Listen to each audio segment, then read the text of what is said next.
la computadora. Lo voy a repetir.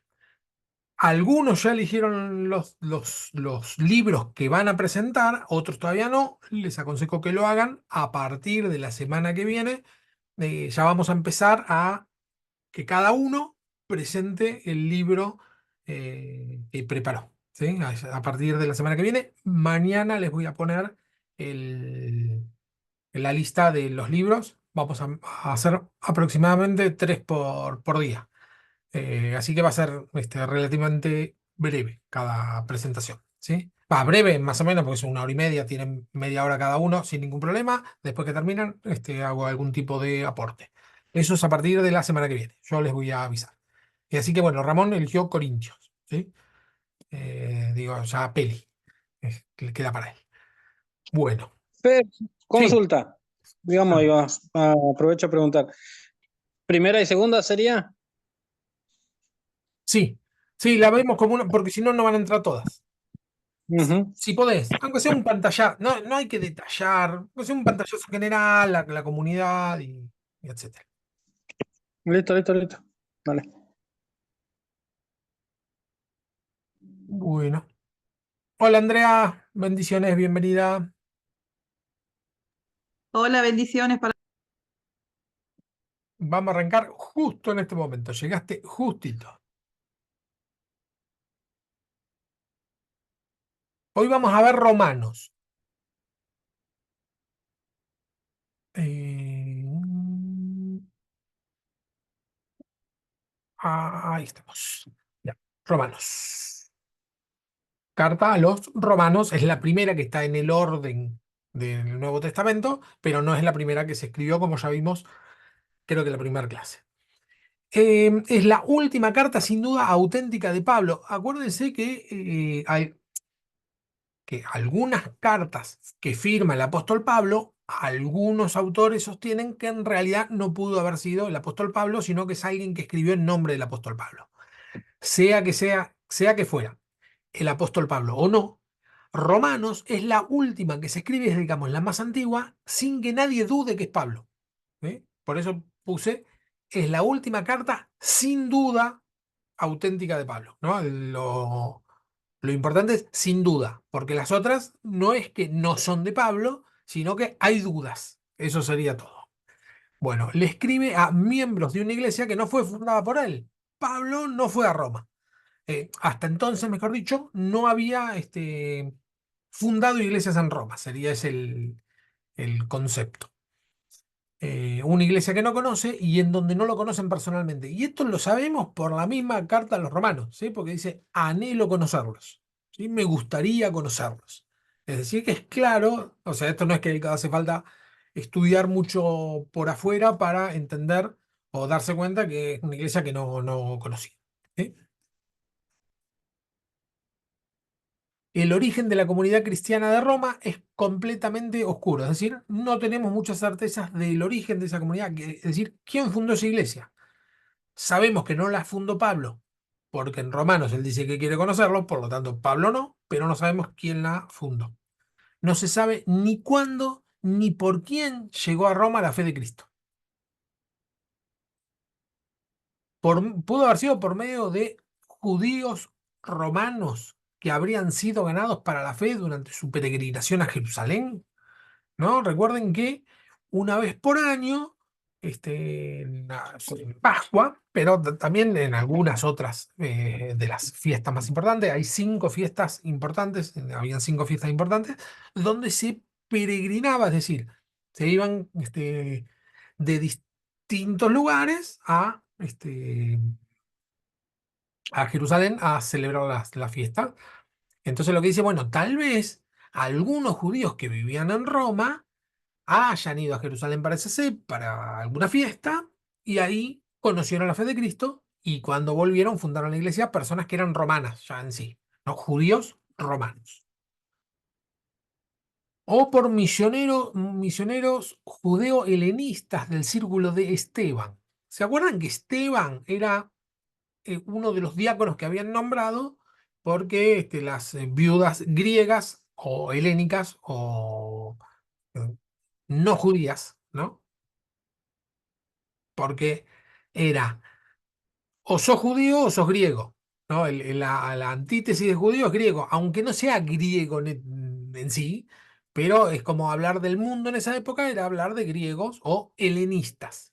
Bueno, puede ser misioneros judeo-helenistas, es decir, judíos que predicaban a no judíos del círculo de Esteban. Bueno, es eso, que las viudas eh, judías de origen griego se quejaban porque recibían menos en la repartición, a diferencia de las judías que vivían en Jerusalén o en Judea, es decir, las judías judías. Y entonces lo que hacen es nombrar a servidores que sirvan las mesas, y eran todos de origen griego los judíos que servían la mesa. Siempre estamos hablando de judíos, ¿eh? Esteban no es que era griego, sino que era judío de, de origen helénico o griego. Esos son sinónimos.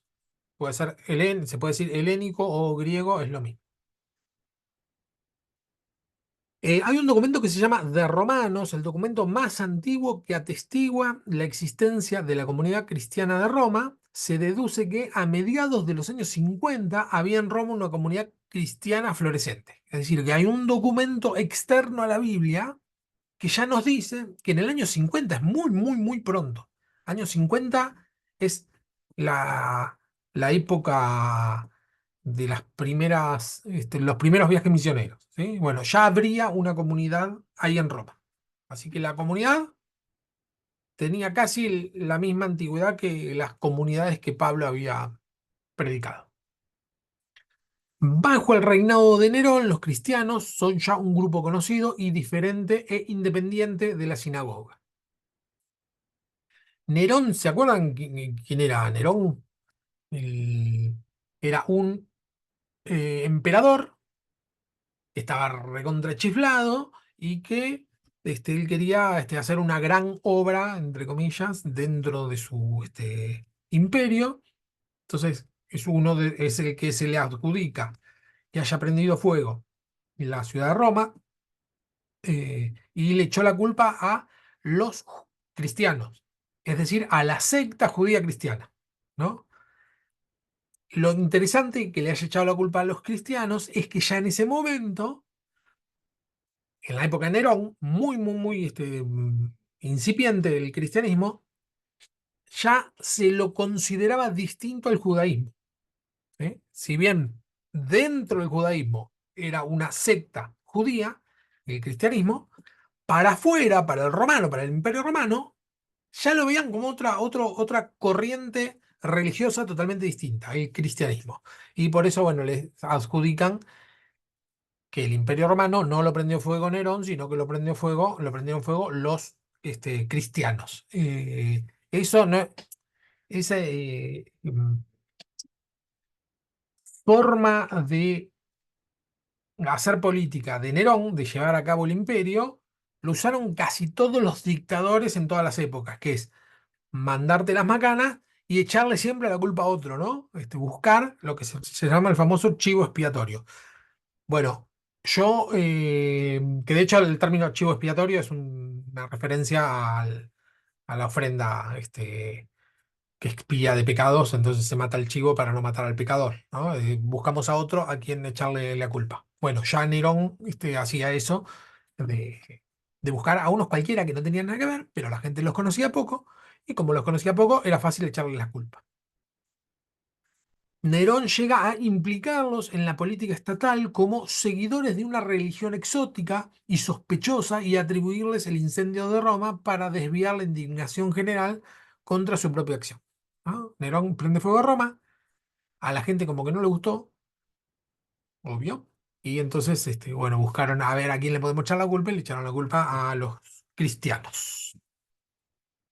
Los judíos quedaron al margen de esa acusación, ¿sí? Es una de las pocas veces en que los judíos zafaron que le echen la culpa por algo que no tenían nada que ver ellos. Bueno, entre el edicto de Claudio y la persecución de Nerón, pues se da esta notable evolución en la composición de la comunidad cristiana en Roma. ¿Sí? Crece muchísimo, rápidamente en Roma, esta comunidad.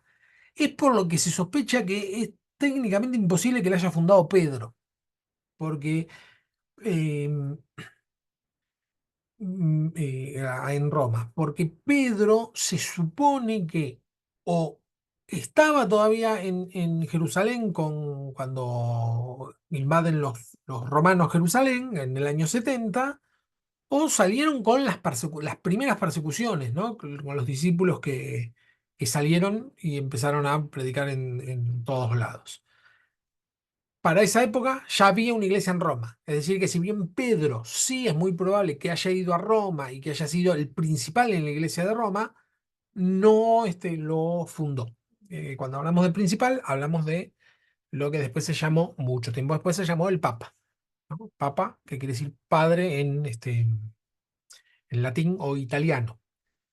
Es decir, el padre de la iglesia, como ahora en las iglesias católicas al cura de la iglesia se le llama padre, bueno, en la iglesia de Roma se le llamaba papa porque es el idioma con el cual se le dice padre. Y después pasó a ser un título superior y distinto al resto de los padres de las iglesias. Pero bueno, eso es otro tema. Aparentemente, cuando Pablo escribe a la comunidad cristiana de Roma, esta no se hallaba asociada a la sinagoga. Había una sinagoga en Roma y evidentemente la iglesia en Roma no estaba asociada. Vieron que también cuando el apóstol Pablo va a predicar un lugar, buscaba siempre una sinagoga. Y en la sinagoga, si tenía lugar, ahí predicaba primero a los judíos. Acá aparentemente ya venían como separados, como que fue predicado directamente a los gentiles, ¿no? Fue una excepción bastante importante. La mayoría de sus miembros de la iglesia de Roma parecen ser de origen paganos y hay algunos indicios en el mismo texto de Romano. Esto ahora yo no lo puse porque si no se iba a ser muy extensa la clase. Algunos pasajes sí iban a ver que sí, los puse para que los veamos, pero no quise detenerme mucho en todos los pasajes. Bueno, ¿por qué le escribe a los cristianos de Roma? ¿Qué es lo que le motiva a Pablo a escribir a los romanos? Eso también lo dice la misma carta.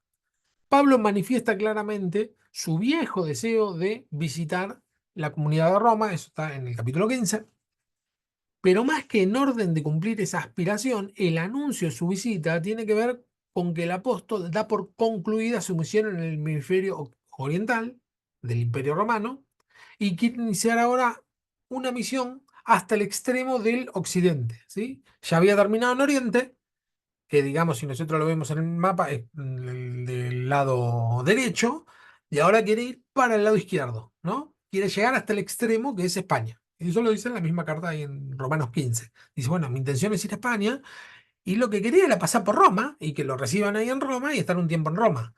No habían vuelos sin escala, o sea, sí o sí tenían que ir parando eh, en las casas de los hermanos, ¿no? Era la única posibilidad que tenían porque eran despreciados por los judíos, por los romanos, etcétera. Entonces, la intención de Pablo es ir parando en las iglesias que ya conocía y en Roma no conocía a nadie, entonces le escribe a los romanos para que lo reciban. Y además, después de todo eso, da todo un exordio, habla de un montón de cosas, pero es como que el objetivo es que, bueno, que lo conozcan y que lo reciban. Es una especie de carta de presentación del apóstol Pablo.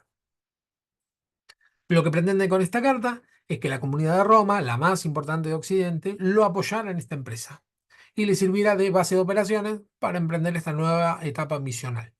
Eh, la idea de Pablo, bueno, sería plantarse ahí, estar un tiempo, formar discípulos, o por lo menos uno o dos, como solía hacer, después ir con algunos misioneros, plantar una iglesia. Generalmente, ya, como dije recién, iba a alguna sinagoga, conocía gente, ¿no? Entonces, pero tener como base Roma.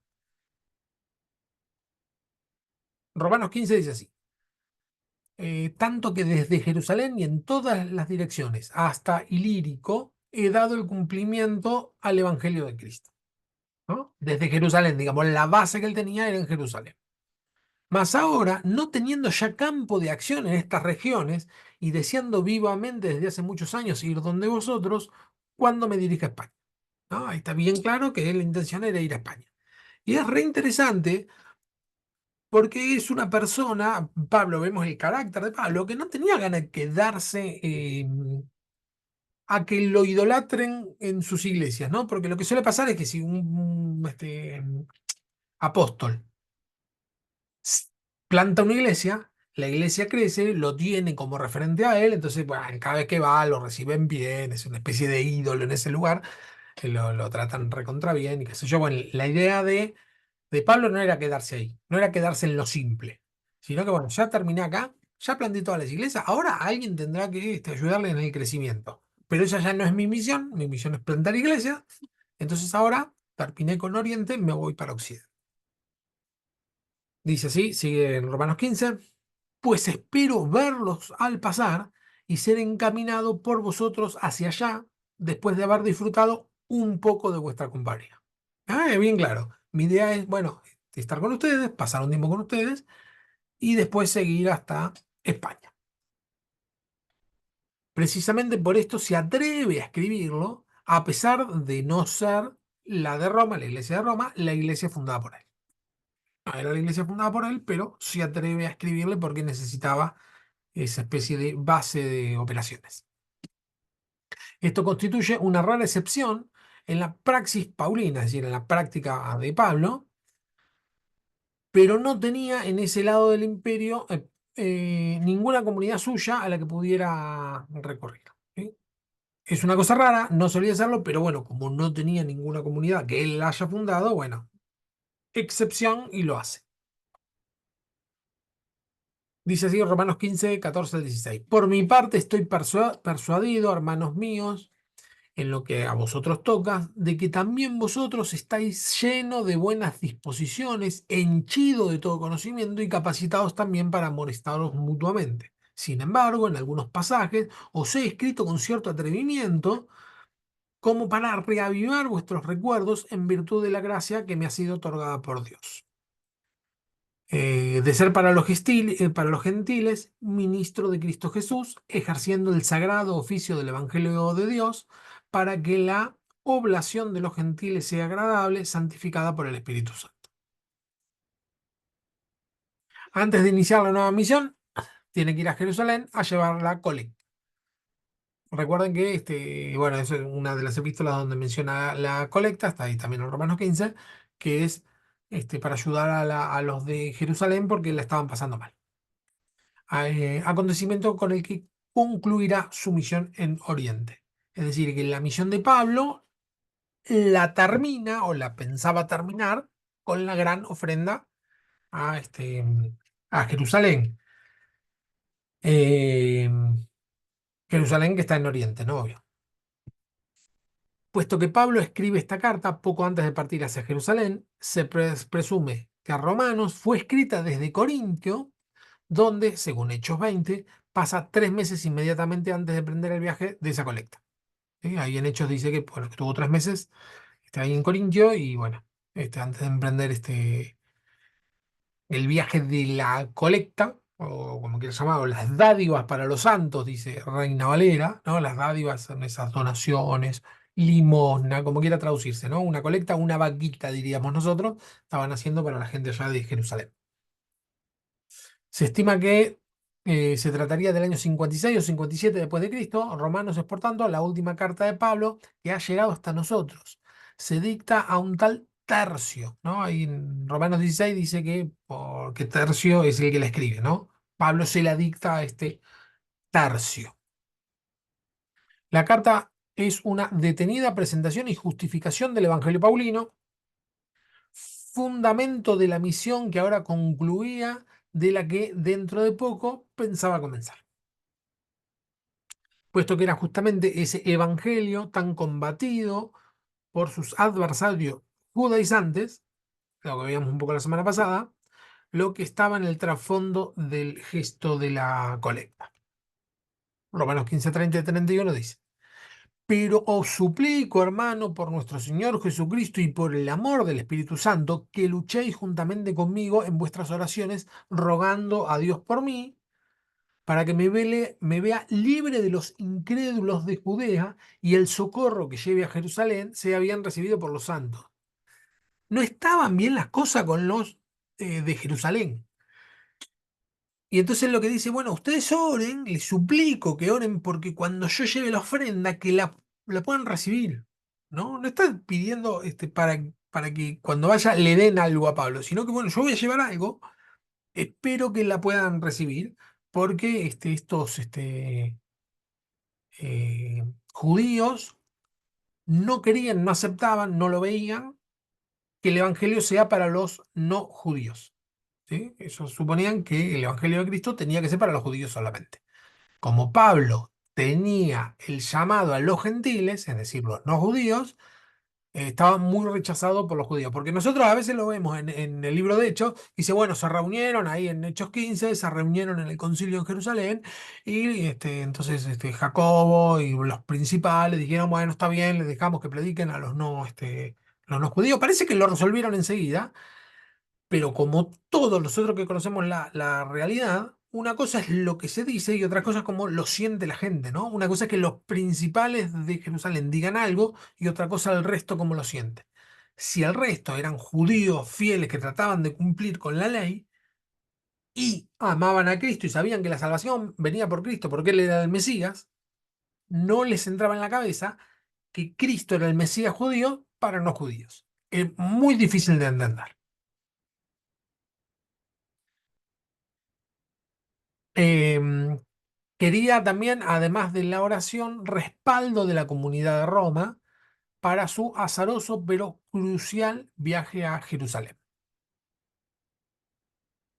Al menos les advertía de sus temores de que tal vez el asunto no terminaría bien. Se la veía venir, Pablo. Vemos que el apóstol Pablo era perseguido por los judíos, era perseguido por los romanos, por ser cristiano, este, mejor dicho, repito, era perseguido por los judíos por ser cristiano. Era perseguido por los romanos también por ser cristiano y era perseguido por los cristianos o resistido por los cristianos por llevar el evangelio a los gentiles. ¿No? Es como que tenía toda la de perder el apóstol Pablo. No caía bien en ningún lado. Nosotros ahora lo tenemos en las iglesias, lo tenemos como wow, el gran apóstol, pero en ese momento era muy, muy resistido. Lo que seguro es que se confiaba en sus oraciones en favor de él y del evangelio que les acababa de exponer. Se sugiere que al desarrollar tan completa exposición de su expresión del evangelio, Pablo podría querer ganar aceptación entre los creyentes y sobre todo de los de la capital del imperio. Probablemente los judíos y los temerosos de Dios, ¿se acuerdan quiénes eran los temerosos de Dios?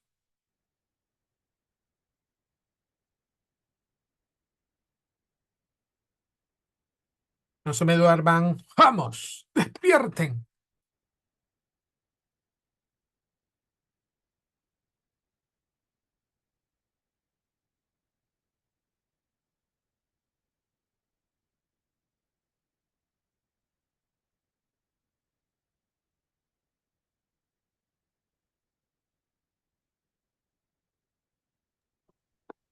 Se me fue. Estoy despierta, pero se me fue. Me voy a quedar hasta que alguno se desconecte. Vamos, Dorita, ganaste el premio. ¿Te acordás, Dorita, quiénes eran los temerosos de Dios? Temeroso de Dios. No, no voy a decir una burrada, profe. No, ¿no sabés o querés decir una burrada? Si la decís, no hay problema. Bueno, los samaritanos que habían coso, que ¿Qué habían habían? aceptado a Cristo, no. Los No, samaritanos que habían, no. no. No está tan narrado. Porque es una especie de judío, pero no tan judío. Así que un samaritano entra Mm. dentro de esa categoría. No, el temeroso de Dios es el que no es judío, pero le gustaría ser El judío. griego, Que acepta los la griegos que Biblia. habían, Exactamente, el griego. El el griego, griego, pero que acepta el judaísmo. claro, Más o sí, menos. sí. No, no se quiere circuncidar, ¿no? Claro, ahí está, Ahí está el tema. sí, los griegos. Bien, Dorita. Vamos todavía. Y Andrea, Ceci, Ramón, vamos, no me dejen solo. Seguimos.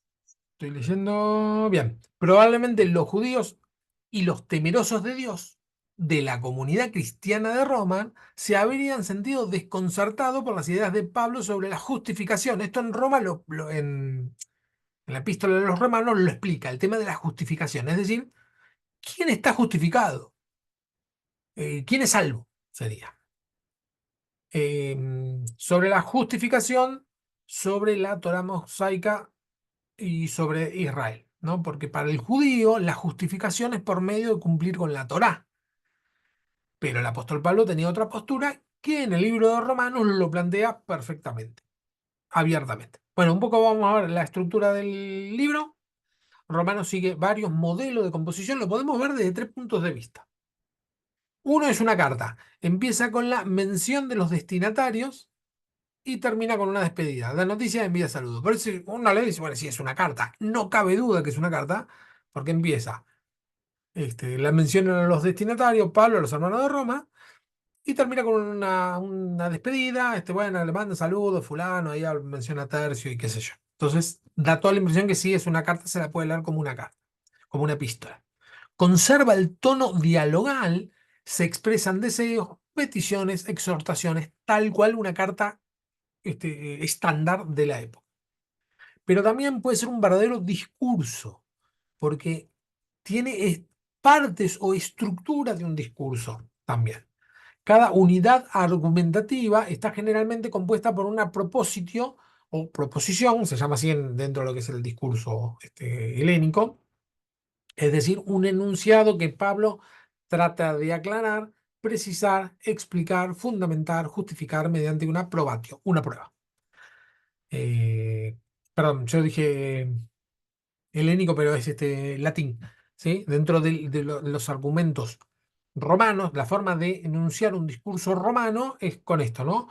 Una proposición, una fundamentación de lo que estoy diciendo, y se utilizan uno o varios ejemplos en timenas, ahora vamos a ver lo que es, principios, testimonios de la escritura, etcétera. Es decir, que todo esto pasa a sumarse al combo de fundamentación de lo que está diciendo. Él propone algo en el libro tal cual como si fuera un discurso. Te propone algo y después te lo fundamenta. Porque vos fíjate que, y ahí sí, te pone ejemplos de la vida cotidiana, te pone entimenas, que las entimenas es una especie de forma, un soliloquio, una forma de la lógica argumentativa, que se utiliza mucho, lo vemos en la epístola también. Principios teológicos, que menciona cosas que son principios generales que son irrebatibles, ¿sí? Un principio no se rebate, es un principio divino y es así. O testimonio de la escritura, lo usa muchísimo, todo el tiempo está yendo para atrás a la Biblia judía, fundamentando con la Biblia judía lo que está queriendo demostrar con la proposición que hizo al principio, ¿no? Tiene varias proposiciones. Ahora vamos a ver algunas. Los ejemplos que utiliza, acá cito un ejemplo, pero son muchos ejemplos. Es decir, él te va a proponer algo, el apóstol Pablo, y te lo explica con un ejemplo de la vida cotidiana. Baja a tierra, digamos. Dice así. ¿Acaso ignoráis, hermanos, pues hablo como los que conocen la ley, que la ley se enseñorea del hombre entre tanto éste vive? ¿No? Está hablando de que la ley se enseñorea de las personas. Porque la mujer casada está sujeta por la ley al marido mientras éste vive, pero si el marido muere, ella queda libre de la ley del marido. Así que si en vida el marido se uniere a otro, perdón, si en vida del marido se uniere otro varón, será llamada adúltera. Pero si su marido muriere, es libre de esta ley, de tal manera que si se uniere a otro marido, no será adúltera. ¿Qué tiene que? No está hablando de la mujer que adultera. Lo que está hablando es poner un ejemplo muy cotidiano para explicar cómo uno está sujeto a la ley mientras que vive, pero si una vez que muere ya queda libre de la ley. Para explicar esto, pone el caso de, bueno, si una mujer que enviuda. Si muere el marido, uno queda libre de la ley, poniendo el ejemplo que Cristo murió, por lo tanto somos libres de la ley de la Torá, ¿sí? De la Biblia judía. Ese es un ejemplo que cita. Y termina así. Así también vosotros, hermanos míos, habéis muerto a la ley mediante el cuerpo de Cristo, ¿no? Cristo muere, por lo tanto nosotros ya morimos de la ley, somos libres de la ley. Y te lo explica con un ejemplo cotidiano. También hay entimenas que son estas especies de razonamiento lógico, sería. Ahí me salió. Porque si fuimos plantados juntamente con Él en semejante a su muerte, así también lo seremos de su resurrección. ¿No? Esta es la proposición que hace. Sabiendo esto, que nuestro viejo hombre fue crucificado juntamente con Él, para que el cuerpo del pecado sea destruido, a fin de que no sirvamos más al pecado. Porque el que ha muerto ha sido justificado del pecado, ¿no? Entonces pone una proposición y explica cómo, una proposición y explica cómo. Esto es un razonamiento lógico. Y si morimos con Cristo, queremos también que viviremos con Él, ¿no? Lo que quiere demostrar es que nosotros viviremos, que tendremos vida eterna, tal cual como Cristo, porque nosotros morimos en Cristo, como Cristo murió y Cristo resucitó. Entonces, es un razonamiento lógico. Bueno, si esto pasó esto, si con Cristo, Cristo muere, nosotros estamos en Cristo, morimos con Cristo, por lo tanto, no queda otra que resucitar en Cristo. Es un razonamiento lógico que se llama entimena y lo plasma dentro de la epístola. Por eso se supone, se ve o se deja entender que en realidad estamos hablando de un discurso. Sabiendo que Cristo, habiendo resucitado de los muertos, ya no muere, la muerte no se enseñorea más de él, ¿no? Lo mismo, el mismo relacionamiento lógico. Sabemos que Cristo, que la muerte ya no se enseñorea de Cristo porque venció a la muerte, por lo tanto, porque cuando murió, el pecado murió una vez por todas, más cuando vive, para Dios vive. El mismo tipo de razonamiento lógico. Bueno, si nosotros estamos en Cristo y a Cristo le pasó esto, a nosotros por lo tanto nos tiene que pasar lo otro. Después hay principios teológicos o principios doctrinales que los plasma como una verdad absoluta, ¿no? Como si, bueno, esto es así, esto es un principio. Esto no lo sacamos ni por deducción lógica, ni necesitamos una comparación con la vida cotidiana, sino que es un principio. Esto es así. Romanos 2:6, el cual pagará a cada uno conforme a sus obras. Eso es un principio, ¿no? Que el Señor paga a cada uno según sus obras, es un principio teológico. Romanos 6:7, porque el que ha muerto ha sido justificado del pecado. O ese sería otro principio, hay un montón más, puse esos dos lados. Y después testimonio de la Escritura, que también cité una parte, pero hay un montón de testimonios de la Escritura. Lo sostiene no solo con ejemplos o con razonamiento lógico, sino que sostiene lo que está diciendo con la Escritura. Y lo que está diciendo es que la ley no tiene el peso que creían que tenían, y eso lo dice la ley. Sin embargo, el apóstol Pablo se da cuenta que ya en el Antiguo Testamento estaba plasmada esta cuestión. Romanos 3:10, como está escrito. ¿Dónde está escrito? En el Antiguo Testamento o en la Biblia judía sería, ¿no? No hay justo, ni aun uno, no hay quien entienda, no hay quien busque a Dios. ¿Sí? Puse una parte, el texto es la cita que hace es bastante más larga, pero bueno, puse esto como para este, tener un par de ejemplos. Romanos hace suyo también el esquema global de los discursos que se puede identificar con ellos con un prólogo o exordio y un epílogo o peroratio.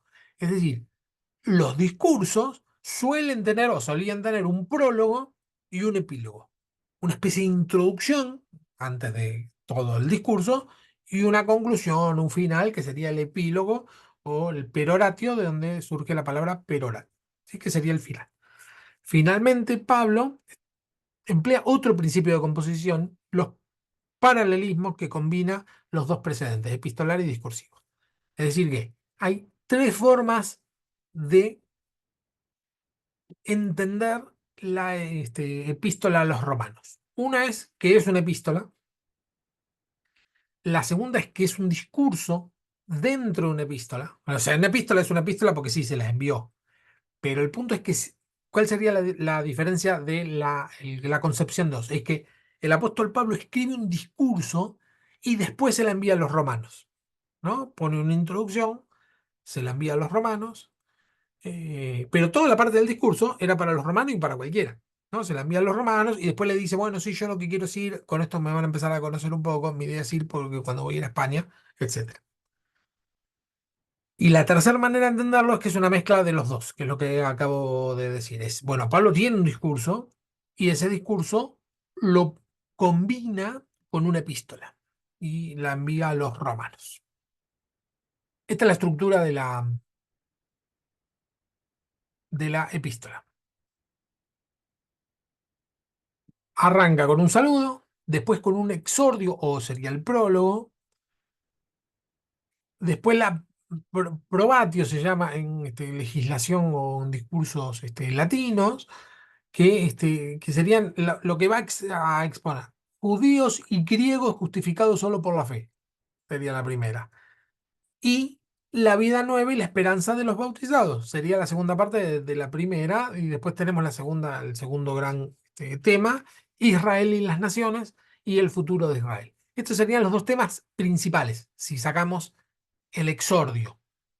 Y después las exhortaciones, el epílogo y los saludos finales, es decir, le sacamos todo lo que sería la introducción típica de una carta y todo el final.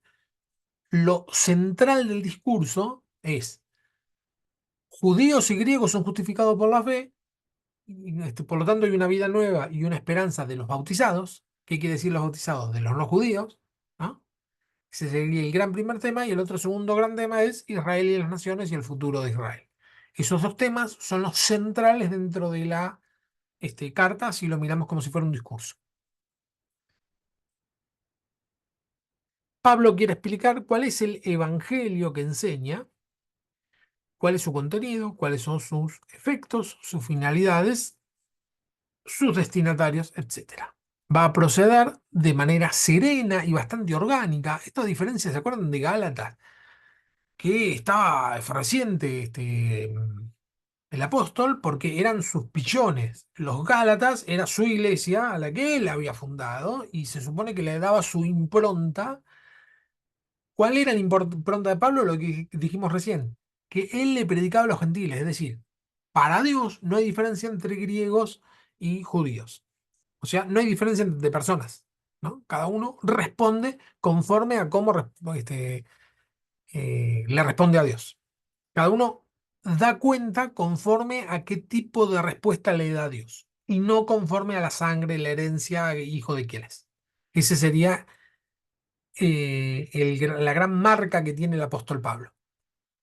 Entonces, cuando los Gálatas son fascinados por unos judaizantes que vienen y le dicen que van a ser salvos por la ley, se enoja muchísimo porque dice: ¿esto qué son? ¿Mis pollos o quiénes son? Con la epístola a los romanos es distinto porque no los conocía.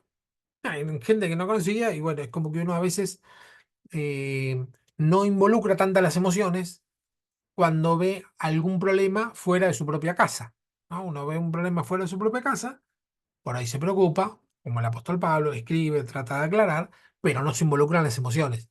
Cuando ocurre dentro de tu propio entorno, no juegan las emociones mucho más. Así que por lo tanto, esto es una carta serena, orgánica, es decir, se la nota bien pensada, ¿no? Dando indicaciones de composición, recurriendo a subsecciones y unidades argumentativas. Vemos que está subseccionada, está muy bien pensada la carta.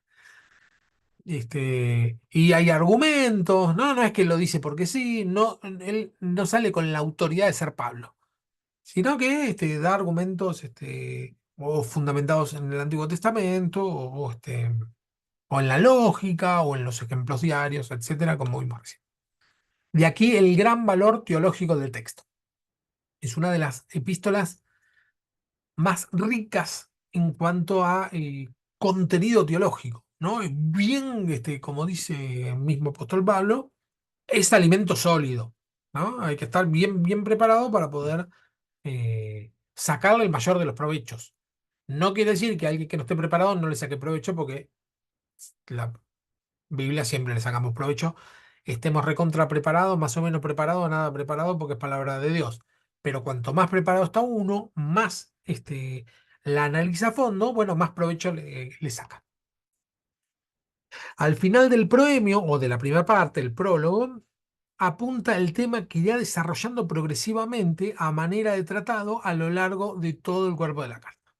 Y después empieza, después de la introducción, como vimos recién, va a desarrollar estos temas recontra profundos, difíciles de entender, muy neurálgicos en la discusión del momento. ¿sí? En ese momento se discutía mucho sobre, bueno, hay que ser judío, no hay que ser judío, eh, si Cristo murió por todos, ¿para qué tenemos la ley? ¿Para qué nos dio la ley? Bueno, todas esas discusiones son válidas, o eran válidas en esa época, y el apóstol Pablo decide desarrollarlo en esta epístola que va a tener. Dice así, por Cristo, el poder salvador de Dios, fiel a su alianza, se ofrece a todos los creyentes sin excepción, cualquiera sea su origen religioso, cultural, social, sea judío o no.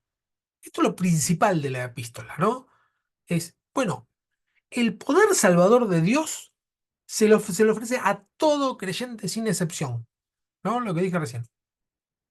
No importa la sangre, no importa la cultura, es decir, no importa si sos judío o no judío, ese es el punto central. El acto salvador de Dios pasa a ser la programación misma del Evangelio.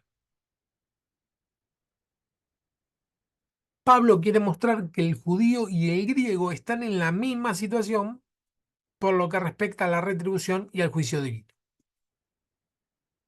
Lo que quiere mostrar Pablo es eso, es que no hay diferencia sustancial en la situación del griego y del judío en cuanto al juicio de Dios y las retribuciones que Dios nos da.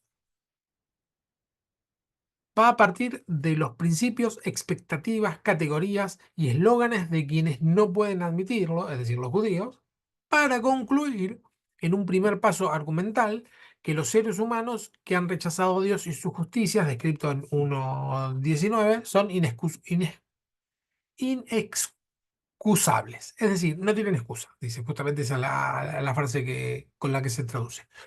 No hay excusa para nadie porque dice, conocieron a Dios y no lo reconocieron como Dios. ¿En qué conocieron a Dios? En las cosas creadas. Por lo tanto, no tienen excusa. Nadie tiene excusa de decir, yo no conocí a Dios. La cólera, en este esquema, es la justa reacción divina ante una conducta humana responsable. ¿Sí? Es decir, la ira de Dios s- se derrama justamente. Obvio que la ira de Dios siempre se derrama justamente, pero lo que Pablo está planteando es que no hay inocentes en los que reciben la ira de Dios. La inocencia no puede ser descrita por yo no conocía, yo no sabía, a mí nadie me predicó. No, no, no hay excusa. Todos de una manera u otra conocemos, aunque sea lo creado de Dios. Por lo tanto, no hay excusa. Como dice el Salmo, los cielos cuentan su gloria. Exactamente, tal cual, como dice el Salmo, los cielos cuentan su gloria, es decir, bueno, vos estás viendo la gloria de Dios. No tenés excusa.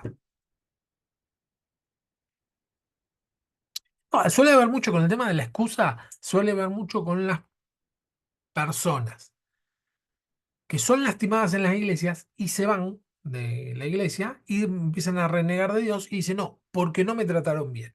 No es excusa. Yo entiendo que el que trató mal en la iglesia va a tener que rendir cuentas a Dios, pero no es una excusa suficiente para apartarte de Dios o renegar de Dios o decir, no, ponerlo a Dios como enemigo, porque no tenés ninguna excusa. ¿Qué tiene que ver que nada que hayan hecho los demás, porque como vos bien dijiste, Dorita, cada vez que nos despertamos, vemos la mano de Dios.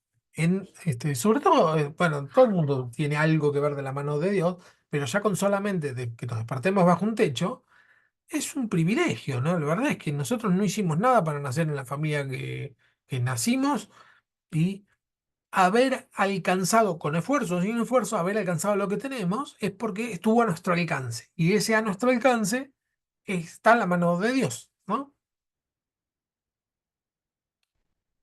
Por ahí, ¿sabes qué piensa, profe? También que Sí, hoy al haber un evangelio, como siempre se habla, ¿no?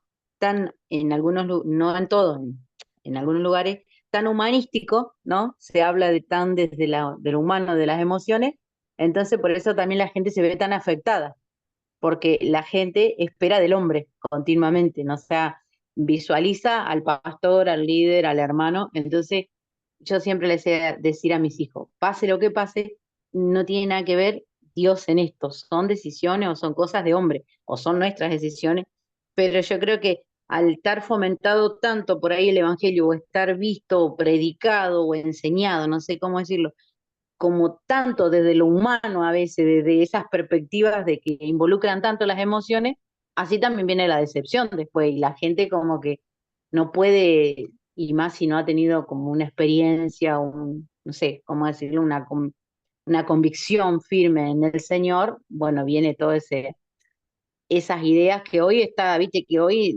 yo veo video por todos lados de eso, se puso de moda, hay videos de gente que no se congrega, y que sí tienen razón porque están heridos con un montón de cosas, pero yo digo, pero ¿y si el Señor, o sea, nunca se me cruzó apartarme del Señor, pienso yo, más allá de Claro, todas las cosas que he vivido? Y no sé cómo han vivido al Señor o al Evangelio para decir no me congrego más o no sirvo más a Dios. La verdad que no, le busco la lógica y no la encuentro a veces. tal cual, tal cual. No, no, y además de eso, de renegar de Dios. Porque una cosa es, bueno, si te apartaste de la iglesia, pero seguís buscando a Dios, orando, no estoy diciendo que sea lo óptimo, pero sí estoy diciendo que hay un grado peor, que es, yo conocía a un hermano que lo lastimaron mucho, le predicaron mal el evangelio, fue mala praxis. Y yo hablando con él le dije, tu caso, déjame dame el permiso para cada vez que pueda contarlo lo cuento. Y me dijo, sí, sí, sí, contalo. Se fue al satanismo, el flaco, de No, casi cristiano. Bueno, no, no es, por más que te hayan hecho lo que te hagan, porque lo que lo hicieron fue predicar un falso evangelio. Él fue con su mujer, eran jovencitos, ¿no? Y la mujer, entraron en el evangelio, ellos se drogaban, qué sé yo. Bueno, la mujer conoce a otra persona y lo abandona, lo deja y se va. Y un hermano con muy buenas intenciones le predicaba y le decía: tu mujer va a volver porque es tu mujer, es algo que Dios te lo dio y te va a volver. Y le empezó a decir mentiras. Porque, ¿cómo sabes que su mujer va a volver? De hecho, no volvió. Sabemos que es mentira porque no volvió, se fue, se casó, tuvo hijos, nada, lo dejó para siempre. Y entonces, el flaco lo que decía es: el evangelio es mentira, es mentira, porque me lo dijeron casi todos mis hermanos, que va a volver, que ore, que me firme, que no me rinda, y no volvió, así que es mentira el evangelio. ¿Por qué? Porque claro. decimos cansada, decimos pavadas o animar a un hermano, o porque tenemos buena voluntad, pero ¿quién te dijo que la mujer no tiene la libertad de abandonarlo? Sí, a libertad nos llamó Cristo. Hola Charlie, bienvenido, bendiciones. Eh, entonces, ¿Cómo estás? ¿Qué tal? todo bien. Discúlpame la tardanza, pero ha sido un día un poco ajetreado y estaba en unas cosas de trabajo. Ah, dale. Estaba, estaba escuchando ahí un poquito de eso. Ah, es que vos siempre decís cosas que de verdad haces que me revolucionen la mente, ¿no? ¿Qué dije? A ver. Acabas de decir, Sí, a ver. bueno, me imagino que estabas hablando acerca de un divorcio, una separación, y hiciste una pregunta que si me voy a rajatablas, yo te respondo que la mujer no tiene permiso de divorciarse, según la Biblia. Sí. Entonces, a libertad nos podemos Perdón, divorciar. perdón, pero puede hacerlo. La mujer no va a ser, yo entendiendo lo que me decís, una cosa es que no que elija un camino malo, no quiere decir que no puede elegir un camino malo. Uno no le puede decir, no, tu mujer va a volver porque es tu mujer. Y no, no va a volver, de hecho no volvió. ¿Por qué? Porque si se le ocurre, no vuelve. Porque tenemos la libertad de alejarnos de Dios si queremos, ¿no? Y claro, o sea, si esta parte de tener la libertad de alejarnos de Dios, Claro, cállate, sí. Yo vengo a estarle diciendo a una familia que se acerque a Dios, yo no sé, o sea, oye, yo no sé si el argentino es muy necio o qué, pero aquí es donde yo me he venido a dar en la cabeza con la gente cuando le decís, te vas a dar en la madre si seguís ahí, te dan en la madre y todavía siguen ahí. claro, Entonces, claro, no, todos tenemos libertad bien lo predicaba ayer mi esposa y yo lo predicamos en un grupo, le dijimos, el que sea inmundo que siga siendo inmundo y el que sea santo santifíquese más. O claro. sea, si quiere ir al infierno, jódase, ¿verdad? A lo que Pero, iba, a lo que iba es que una cosa es que yo te aconseje a vos, che, pará. no te vayas al mundo, ¿entendés? Yo aconsejo a la esposa, no te vayas al mundo, te va a ir mal, no hagas esto. Eso es una cosa. Y otra cosa es decirle al marido, ella va a volver porque es tu esposa. Sí, pero si Bueno, quiere vuelve y si no quiere te no vuelve. comento, tú tenés razón en algo y quería comentar este caso, es algo parecido Ajá, y lo comento rápido porque a veces la iglesia comete errores sí, que, o sea, comete errores por querer ser una religiosa. Yo tuve un discípulo en El Salvador, un hombre, un muchacho desde pequeño, desde los 18 años, puso una empresa, hacía construcciones, remodelaciones, todo. El chavo, un emprendedor, tuvo plata, tiene automóviles y entonces él ponía los automóviles para evangelismo, era un crack, el chavo era un crack. Cristian era en el evangelismo con nosotros una mano fuerte, tanto económica como en eso. Pero conoció a una chica y cuando sí, conoció a esta chica, tuvieron relaciones sexuales y obviamente la dejó embarazada.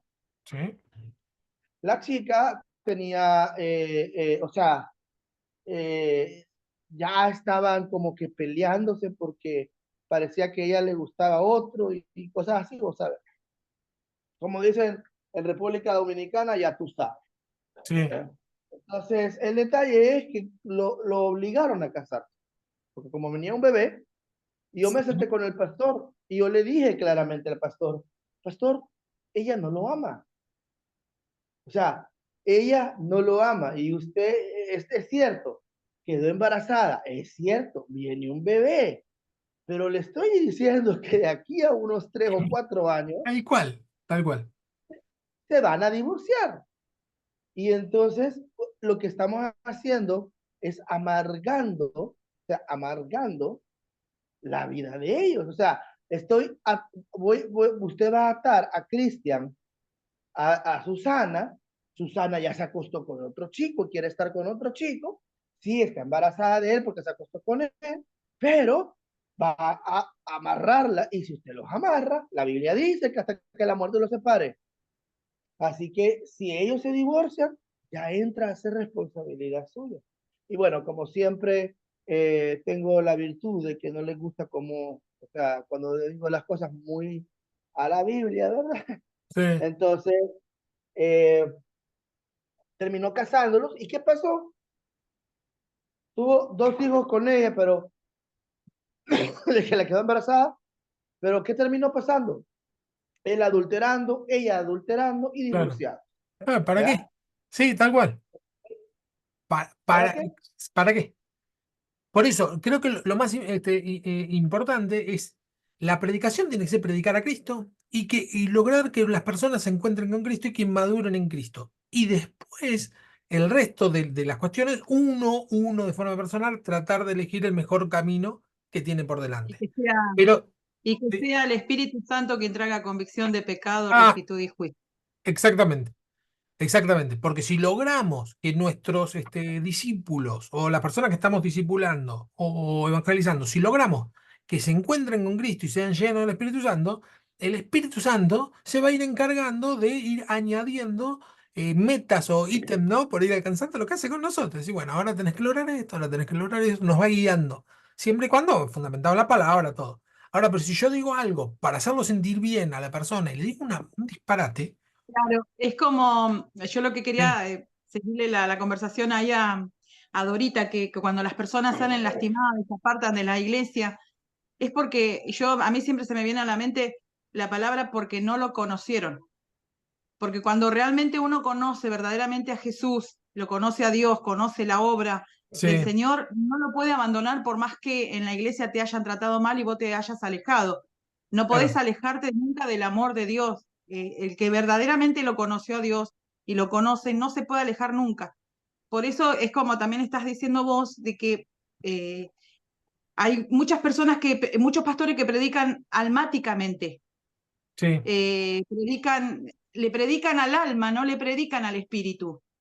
Entonces las personas se atan a las emociones, a la tristeza, al pasado, al aconsejame, sí, orame, a esa comodidad, en vez de dejarlos que uno, por su propia voluntad, por la voluntad de Dios, busque a Dios y que sea Dios quien le responda cómo tiene que seguir ese camino, si divorciarse, no divorciarse, porque también pasa esto, ¿no? Que le dicen, no, pero el amor todo lo soporta, el amor todo lo puede, y capaz que esa persona está pasándola mal, muy mal, y hay golpes, hay mentiras, hay infidelidades, y vos no tenés por qué soportar eso, porque cuando se refiere, cuando dice el amor todo lo soporta, se refiere a que estar en la pobreza, en la enfermedad, en las adversidades, pero no a que tu marido te golpee o tu mujer te maltrate.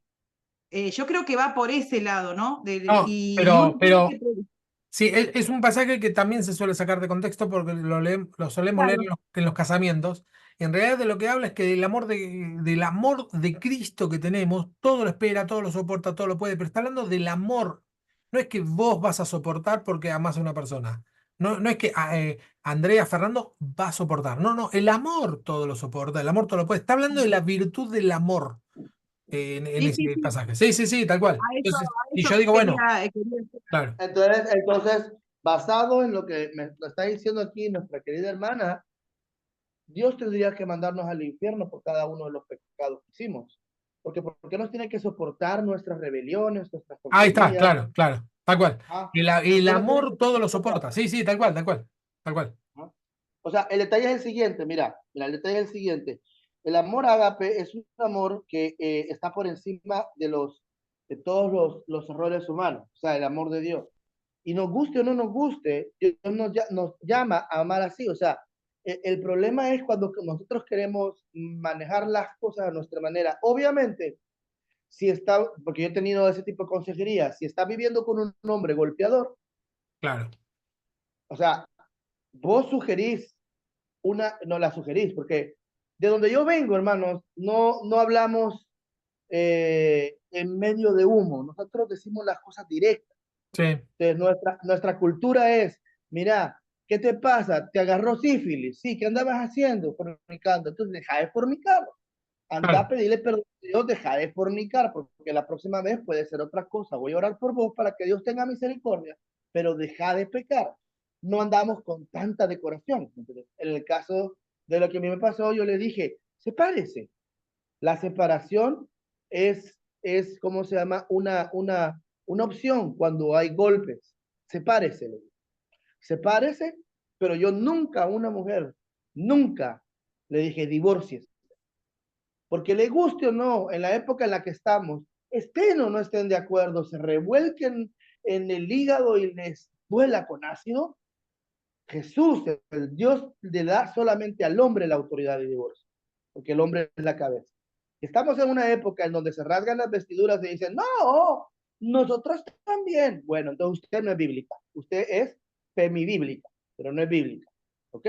No es bíblica, ¿ok? Entonces, yo sugerí la separación y me hicieron caso. Se fue a vivir sola, la mujer muy preparada, no era una mujer no era una mujer pobre de pensamiento, era abogada, tenía su buró, el otro también era abogado, entonces se fue a vivir sola. Después de 4 meses que el hombre anduvo rebotando de mujer en mujer, vino destruidito. Ella nunca dejó de orar por él, vino destruidito y vino bien destruidito y llegó a la casa, se le hincó y le pidió a la mujer, porque esa es toda la historia, le pidió Sí. perdón y ella lo perdonó y le dijo que sí, desde ese momento, cuando él verdaderamente se arrepintió, fue cuestión de unos, o sea, lo que siempre había sido un tema de golpes, fue cuestión de meses cuando la escuchábamos hablar a ella y no sabíamos si estaba hablando de él o de otro hombre, porque decía que era un hombre dulce, cariñoso, que había cambiado, que ya no reaccionaba así y que cuando reaccionaba mal le pedía perdón. Entonces, en este tema es muy delicado porque la gente hoy no está buscando lo que dice la Biblia, lo que dice Jesús no dijo que se divorciara. Jesús dijo, pero en el principio no fue así. Jesús hace un llamado al perdón, Jesús hace un llamado a la reconciliación. Jesús le dice, no, mira, o sea, se le dio carta por su dureza del corazón, pero al principio no fue así. Entonces, Jesús está diciendo, mira, o sea, resuelvan. Eh, es otro tema, porque nos terminamos yendo para cualquier lado. Es, es para hablar largo y tendido. que me estoy resistiendo para no decirlo, pero vamos a resistirnos. Porque el punto a lo que iba no era en qué nos vamos, es que no tienen excusa. Estamos viendo la epístola a los romanos, donde el punto no tienen excusa, está diciendo las personas que de ninguna manera oyeron de Dios, mirá el extremo donde se va, no tienen excusa porque a Dios lo conocen por las cosas creadas. No hay excusa. Claro, no hay excusa. Si no hay excusa para el que nunca escuchó a Dios, menos va a haber excusa para el que fue a una iglesia, estuvo, fue maltratado y reniega de Dios. Yo, por ejemplo, el ejemplo que había puesto del divorcio, por eso digo que nos tenemos yendo, es que el flaco terminó yéndose al satanismo. Es un caso extremo. Yo con el flaco sí, sigo hablando, todo, ¿no? Pero es cómo pasó de A Z, se fue a la otra punta por yo te digo, yo es mala praxis.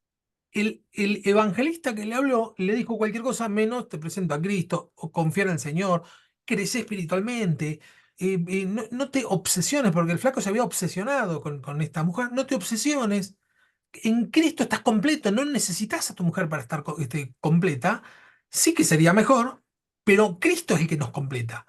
No sé, es decir, darle un discurso cristocéntrico, no, le dio un discurso marianacéntrico, que era como se llamaba la esposa, y terminó mal. Lo estaba poniendo como ejemplo, al decir esto, ¿no? Eh, no hay excusa, dice. Esta conclusión se ve apoyada además por la forma como Pablo utiliza el adjetivo todo al comienzo de la argumentación. Dice así: todo determina las acciones, no los actores. El apóstol no habla de la impiedad de todos los hombres, sino de toda impiedad. ¿Sí? No dice todos los hombres, el todo, el término todo, aplica para las acciones y no para las personas, sería, ¿no? Sino que toda impiedad e injusticia de los hombres, no es todos los hombres. Se guarda bien decir que todos los hombres, paganos y judíos, cometen injusticia. Acá de lo que está hablando es de la injusticia, y lo que dice, bueno, todos cometen injusticia. Por lo tanto, como recién dijo Charlie, si tomamos solamente el criterio de justicia de se hace así o se hace así, bueno, todos iríamos al infierno, ¿no? Pero tenemos el amor incondicional de Dios que todo lo puede, todo lo espera, todo lo soporta, ¿no? Y por eso digo que a veces se saca de contexto si decimos que como todo lo soporta, tenés que soportar los golpes. No, no, eso es absolutamente sacado de contexto, está hablando del amor de Dios. Afirma solo que la cólera de Dios se ha revelado contra toda injusticia de los hombres que retienen la verdad en la injusticia sin que sepamos de cuántos habla. Es decir, no habla de todos los hombres, ni de dos hombres, ni de un hombre, sino que todos los que cometen impiedad, ¿no? Toda injusticia. ¿Cuál es el movimiento del texto entonces? En un primer momento describe los que hacen el mal. Es decir, todos cometen injusticia. Los que hacen el mal y lo aprueban primero, ¿no? Es decir, hacen el mal sabiendo que están haciendo mal y les parece bien. Muy descriptivo de lo que pasa en la actualidad, ¿no? Que el mal tiene buena prensa, ¿no? Lo que está mal se lo llama bien. Bueno, es decir, hacen el mal y lo aprueban.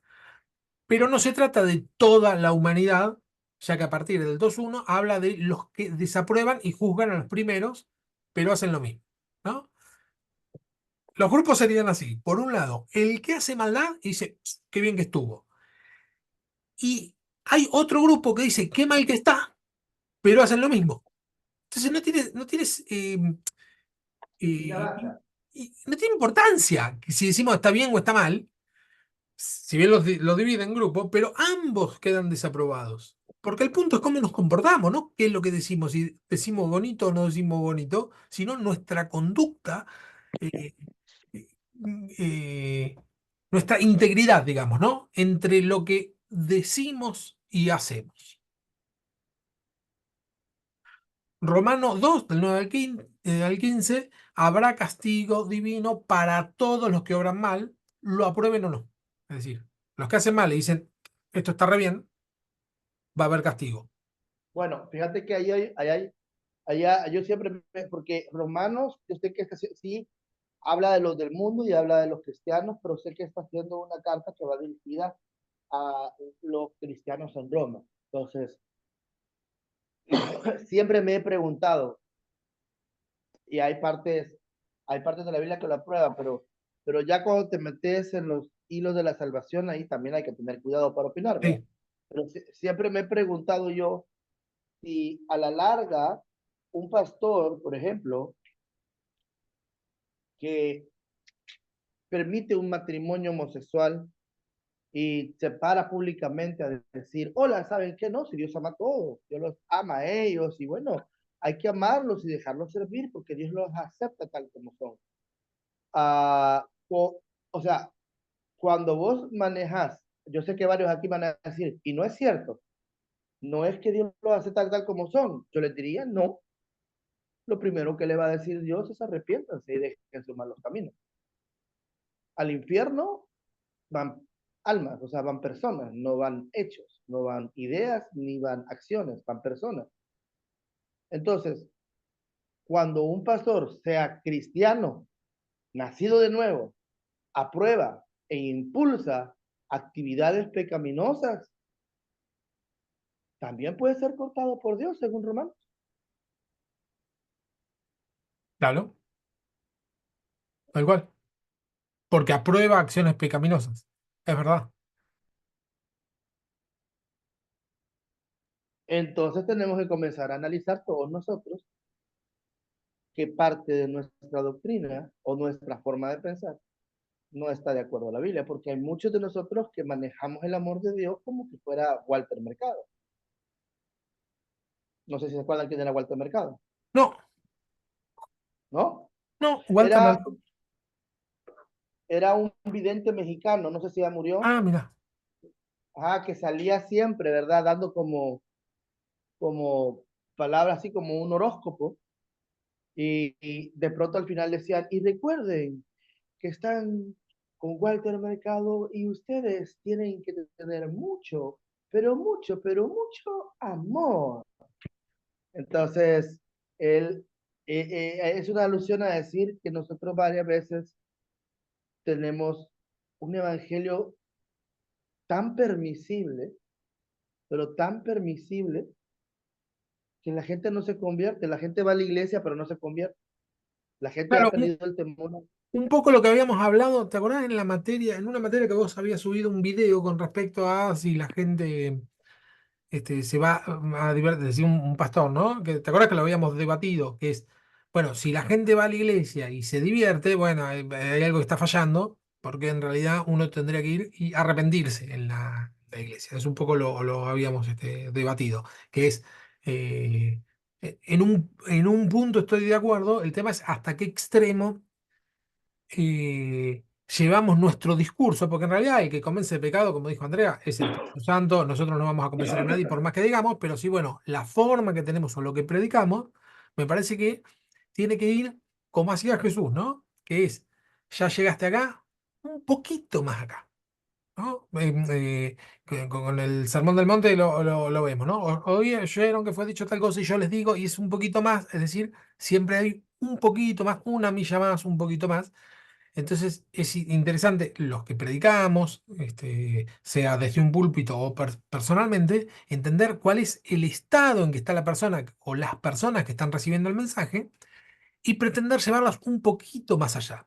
Porque si nosotros pretendemos llevarlo con un solo discurso del punto A al punto W, es un salto demasiado largo y por ahí lo que termina generando tal vez es rechazo y no surte el efecto que estamos pretendiendo. La didáctica que tenía Jesús en sus predicaciones, de eso lo tenemos que aprender, que es, bueno, sí, yo quiero que lleguen a aquel punto, o que yo también llegar, ¿no? A ese punto. Bueno, ¿cuál es el paso siguiente? ¿No? Siempre tiene que haber desafíos, siempre tiene que ser desafiante, nunca tiene que decir, che, estás re bien, y el Señor te va a bendecir y vas a estar mejor, y eso es todo, y vos no tenés que cambiar nada, eso es un mamarracho, eso no es el Evangelio. Pero tampoco poner la meta tan lejos que parezca que a la persona le parezca imposible. Decir, bueno, pues yo allá no voy a llegar nunca porque se termina alejando y no es lo que queremos. Entonces siempre hay que tener la sagacidad de poner desafíos cortos, simples entre comillas, ¿no? Alcanzables. Y una vez que alcanzas ese objetivo, bueno, es un poquito más, y es un poquito más, y es un poquito más. Me parece que eso tiene que ver, bueno, un poco con el darse cuenta con quién está hablando uno, ¿no? Es como el ejemplo de un viaje, ¿no? Vos tenés el destino, poner Moreno, Córdoba, y Sí, tenés que tener la visión de no sé cuánto te ocupa la luz de noche en el auto, pero solamente ver esa parte, vos seguís caminando y claro, seguís el camino, ¿no? Como también es el paso a paso y claro, la fe. claro, tal cual, tal cual. Me parece que en eso por ahí tenemos que tener darnos cuenta con quién estamos hablando. ¿No? Sobre todo cuando es mano a mano. A veces en una predicación general, bueno, uno lo hace más general porque hay muchas realidades distintas. Pero cuando hablamos, por eso es importante a veces escuchar, no escuchar solamente que la persona haga catarsis y no decir nada, no tiene sentido, pero sí escuchar, darnos cuenta en qué punto está y lograr que dé un paso, un paso, algo bien concreto tiene que ser, no algo tan lejano, ¿no? Entonces, bueno, tenés que lograr hacer esto. Es simple, ¿no? Como decía recién Charlie. Bueno, no te vayas con con otro flaco. Hacelo simple. O que no se casen, ¿para qué? Si esta pareja no. El paso es simple. Pero si yo en ese momento lo que le digo es, no, tienen que ser santos como el Señor es santo, o sea, y nos vamos a abstracciones, alcanzables paso a paso. Alcanzables, todo es alcanzable. No es que hay algo inalcanzable. El punto es que si al que lo escucha le parece inalcanzable. Entonces, bueno, en eso es lo que sería una didáctica. Es Es muy. como ir Sí, perdón, profe, es como ir concientizando con la palabra y bueno, y ir dándola, como decís vos, como dice Andrea, es un paso a paso, claro. ¿no? Pero uno el deber es concientizarlos, ¿no? Sí, yo me acuerdo de siempre el camino a Emaús. Es uno de los pasajes que más me gusta porque habla de cómo predicaba Jesús, que va hablando con estos discípulos y dice, ¿qué pasó? ¿Cómo no te enteraste? Sos el único acá, dice, el único extranjero que no se da cuenta. ¿Qué pasó? ¿Qué crucificó? No, ¿qué pasó? Y entonces les cuenta, ¿por qué hace eso Jesús? Porque lo que busca es saber en qué punto están, qué necesitan. Porque él sabía qué es lo que pasó. De hecho, lo habían matado y había resucitado. Más que él, nadie sabía. Pero lo que en la charla esta, es decir, bueno, a ver en qué punto está, qué entendés. Y una vez que sé lo que entendiste, eh, les doy una meta corta, ¿no? Que le dice, bueno, vayan que vayan ahí, que se reúnan en Jerusalén, que están los otros hermanos, ellos fueron, se llenaron de alegría, nos saltaba el corazón cuando nos hablaba, dice. Eh, Ese pasaje me parece muy interesante para nosotros, cuando predicamos a alguien, darnos un tiempo a escuchar, no solamente hablar. Pero bueno, ahí ya también, ahí me fui de tema yo. Bueno, eso habrá castigo para todos. A partir de Romanos 2:7 es presentado un tercer grupo negativo, el de los judíos que predican el bien, pero hacen lo contrario, ¿no?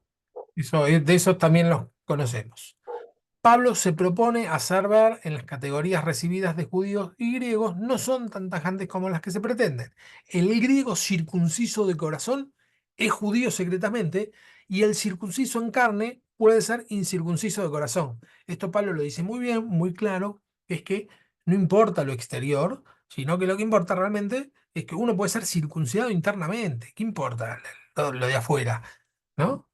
La finalidad de Romanos 2 es conducir al lector al único criterio que determina el ser justo del hombre, la circuncisión del corazón, que no es exclusivo del judío, pues al ser imparcial, Dios solo puede tener eso en cuenta. Es decir, lo importante es que la circuncisión del corazón es una especie de metáfora que utilizaba Pablo, que es para decir, bueno, una consagración completa de corazón.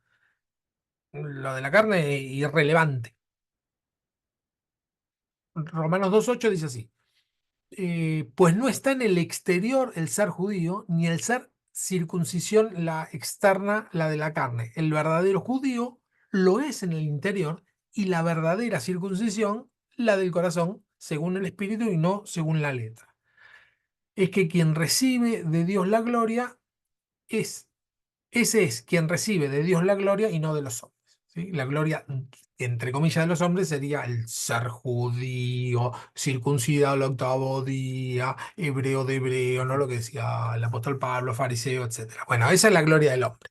La gloria de Dios tiene que ver con una convicción interna y una decisión interna que termina llevándose a la práctica en lo exterior. Entonces, claro que uno dice, bueno, yo hago, digo, para no caer en esta discusión, vos podés hacer cualquier cosa mientras que en el interior lo ames a Dios. No, es imposible. Porque si en el interior tenés a Dios y estás convencido y sos consecuente con lo que admitís dentro de tu corazón, bueno, se va a ver en las obras. Eso se va a ver, ¿no? No es necesario hacer nada exterior. Porque nace desde adentro, pero se manifiesta afuera. Lo que siempre tratamos es no ir a la manifestación externa, no apuntar a la manifestación externa, como recién nos decía Charlie, esto que, que se casen porque ya que la dejó embarazada, que externamente parezcan que son una familia feliz. Bueno, ¿a qué le importa externamente? Lo que importa es que cada uno de ellos se convierta. Y si después que se convirtieron ven que, bueno, van a poder formar una buena familia respetándose, va a ser mejor para el chico que está por venir, etcétera. No, no, nos tenemos que casar. Bueno, ya nace de una convicción interna y si son consecuentes, bueno, sí, va a dar fruto, ¿no? Porque están tomando una decisión correcta. Es la decisión correcta, creo yo, en ese caso, casarse. Pero es la decisión correcta siempre y cuando nazca desde el corazón y el convencimiento interno. Si es impuesto por los hombres, y no sirve de nada, ¿para qué lo vas a hacer? No tiene ningún sentido. Es el caso de la circuncisión, ¿no? Que es más impuesto que la circuncisión no existe. Los circuncidaban de chiquitos. Romanos 3, ya pasamos al capítulo 3, opera un salto cuantitativo y cualitativo en la lógica del discurso y no se trata solo de todos los hombres que, sino de todo hombre sin excepción. Incluso los judíos piadosos entran en los judíos sí, piadosos entran en la categoría de los pecadores, de los malos, de los que están corrompidos y merecen la cólera divina. Pero para filmarlo, el apóstol no apela a la experiencia, sino que invoca la escritura, ¿no? Como dijimos recién. Bueno, a veces un caso de la vida cotidiana, a veces un pasaje bíblico, a veces una cuestión de lógica en todo este gran discurso que tiene en Romanos. Romanos 3:9 dice, ¿qué pues? ¿No seremos mejores nosotros que ellos? En ninguna manera. Pues ya hemos acusado a judíos y a gentiles que todos están bajo pecado. Como está escrito, no hay justo ni uno, no hay quien entienda, no hay quien busque a Dios, todos se desviaron, aún se hicieron inútiles, no hay quien haga lo bueno, no hay ni siquiera uno. Sepulcro abierto es su garganta, con su lengua engañan, veneno de áspid hay debajo de sus labios, su boca está llena de maldición, cita distintos pasajes bíblicos, ¿no? Y de amargura. Sus pies se apresuran a derramar sangre, quebranto y desventura hay en sus caminos, y no conocieron el camino de la paz, no hay temor de Dios delante de sus ojos, pero sabemos que todo lo que la ley dice, lo dice a los que están bajo la ley, para que toda boca se cierre y todo el mundo quede bajo el juicio de Dios. Ya que por las obras de la ley ningún humano va a ser justificado delante de él, porque por medio de la ley es el conocimiento del pecado. Toda la humanidad sin excepción ni privilegios está en la misma situación negativa. Es decir, todos pecaron, ¿no? Todos pecamos, sería. Pero lo sorprendente es que Dios no ha destruido la humanidad pecadora, como se podría esperar, dado el punto de partida de la argumentación, que asume la perspectiva del judío piadoso que espera la manifestación de la justicia final, sino todo lo contrario. Le ha ofrecido por gracia la justificación sin exigir otra cosa que creerle y recibir. El tema de la gratuidad es muy difícil aunque es gratis, y es simple, es tan simple que es difícil sería, ¿no? Porque a nosotros nos cuesta mucho creer que realmente algo es absolutamente gratis, algo, una gracia tan gigante. Pero el punto es que como no hay forma de pagarla, no hay otra forma que sea gratis. Así, al ir situando progresivamente a toda la humanidad en una misma situación negativa, sin excepción ni privilegios, Pablo no quiere de ningún modo tirar por tierra a las criaturas para realzar la gloria del creado, sino más bien preparar el anuncio de Romanos 3:21 que dice, la ausencia de diferencias de cara a la retribución permite a la justicia divina llegar graciosamente, es decir, por gracia, a todos los seres humanos de la misma manera, solo por la fe. Por la fe. Ya está, simple. Nadie está excluido de ella, y menos el judío fiel que espera desde hace tanto tiempo. Es decir, bueno, la gracia, no es que los judíos quedaron afuera de la gracia, sino que la gracia es por fe, inclusive para los judíos. Perdón, la salvación es por gracia, por medio de la fe. Romanos 3:21 al 4:25 presenta con su propia teología la doctrina de la justificación de la sola fe. En Romanos 1 al 3 ha permitido descartar las objeciones planteadas a la idéntica situación del judío y del griego de cara a la retribución. Pero ese resultado no es para Pablo más que una etapa gracias a la cual va a poder dar vuelta a la argumentación. Si no hay excepción entre los hombres para la cólera que se avecina, tampoco la habrá para el don de la justificación, ¿no? Y la forma que argumenta Pablo es esto: sí, bueno, ok, no hay forma, ¿no? Todos pecaron, no hay uno, está citando la Biblia. Bueno, por lo tanto, si no hay ninguna excepción para la cólera de Dios, es decir, la cólera de Dios se va a derramar sobre todo, tampoco hay ninguna excepción para la justificación. ¿Sí? No hay ningún tipo de excepción de tipo por carne o por tradiciones. Vemos esto y con esto terminamos. A partir de Romanos 3:21 se reafirma la novedad paulina al declarar que nadie es justificado por las obras de la ley. El apóstol separa la justicia divina y la ley. Separación que plantea una enorme dificultad y es insostenible para un judío. ¿Cómo puede Dios manifestar su justicia sin la ley que ayuda a conocer correctamente su voluntad? O sea, era un tema, no es que es fácil. Nosotros de hecho casi lo decimos medio de memoria, pero es, bueno, ok, separamos, una cosa es la ley y otra cosa es la justicia divina. Bueno, pero entonces, ¿para qué la ley? ¿Para qué tuvimos la ley? ¿Para qué sirve ser rectos con la ley? Y es un poco acá, esta pregunta que se planteaban entonces, es un poco lo que estamos hablando con Charlie, que Charlie un poco nos fogonea con el tema de, bueno, pues si uno no se porta correctamente como el Señor manda, y bueno, la palabra es bien clara que nos vamos a ir al infierno, ¿no? Entonces, esa alerta que semana a semana Charlie lo dice bíblicamente con toda razón, es la discusión, ¿no? Donde uno dice, que es decir, bueno, en qué punto importa lo externo, ¿no? ¿Cuál es el porcentaje de la manifestación externa y la convicción interna? Esa discusión se plantea en Romanos, la resuelve el apóstol Pablo en Romanos, la podemos leer, ahora no vamos a tener tiempo, pero no, Charlie, es la discusión, bueno, ¿cuánto de cuánto? Eh, ¿Cuánto de convicción interna? Bueno, sí, 100%. Bueno, ¿y eso se tiene que manifestar todo de forma externa? Si no hay manifestación externa, es que necesariamente no hay una convicción interna. Y pues, eso que está medio en manos de Dios, ¿no? Fíjate que a ese punto yo hablaba con mi esposa hace unos días. Bueno, nosotros tenemos un grupo de discípulas y discípulos ahí, unos 5 que están, eh, 2 son de aquí de Argentina, otros de Paraguay.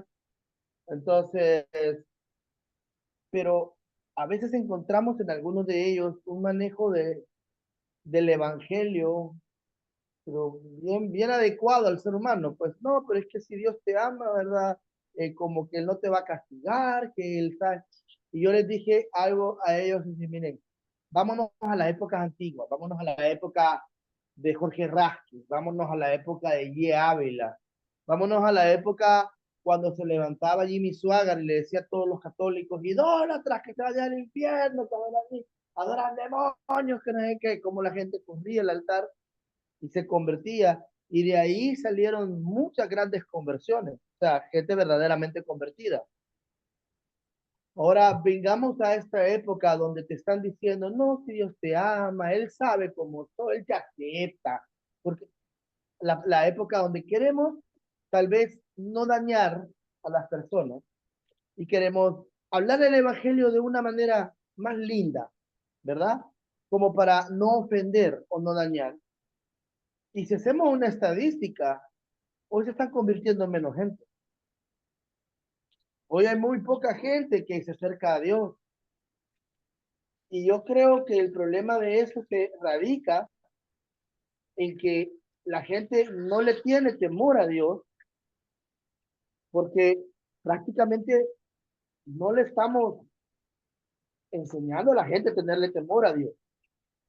Un ejemplo que les dije yo a ella, vean a sus hijos. Si usted es una mujer o un padre de familia que cuando su hijo se porta mal, le receta 3 palazos, estoy seguro que su hijo le va a tener temor a enojarla y va a ser más disciplinado. Pero si usted es de este tipo de persona que le dice, no, hijito lindo, esto es malo, hijo, entendelo, por favor, razonar, pensar, pensando que así el niño va a obedecer más, se va a dar cuenta que cuando crecen son más desobedientes. Claro, Esa, vamos a terminar porque se nos va a hacer muy largo. Esos serían los dos extremos malos, ¿no? los dos, Claro, ajá, pienso yo. un extremo sería, no te escucho, no me importa qué es lo que decís, acá se hace lo que yo digo y si no te doy un palo. El otro extremo, ay, sí, te comprendo, no importa, que sea, le anda todo el tiempo atrás, también es malo. Y me parece que el tema es lo que yo digo, lo que decía recién, ¿no? Encontrar el equilibrio entre el, el, el escuchar, el entender la situación del otro y sin embargo no dejar de predicar el temor de Dios porque es bíblico. Punto. Y entonces es lo que vos decís, ¿no? El temor de Dios no se predica para nada, no es algo que se predique, ni se diga, ni parezca correcto. eh, Está fuera de época, ¿no? Y entonces no se predica. Y bueno, estás predicando un evangelio a medias, porque te estás olvidando una parte. Ahora, si solamente predicas sobre el temor de Dios, sigue siendo incompleto. Vamos a dejar acá, Charlie, porque ya vi que te descomunicaste, pero yo, porque el tema que a partir de hace un tiempo tengo que cortar justo y media, desde hace 2 semanas atrás, tengo que cortar justo y media. Así que dejamos acá, cualquier cosa, lo podemos seguir por el WhatsApp. Eh, Y no te regaña la mujer como nos regaña a todos. no sé si es el caso, pero claro. ¿Alguien que quiera orar para terminar? Vamos a grabar acá.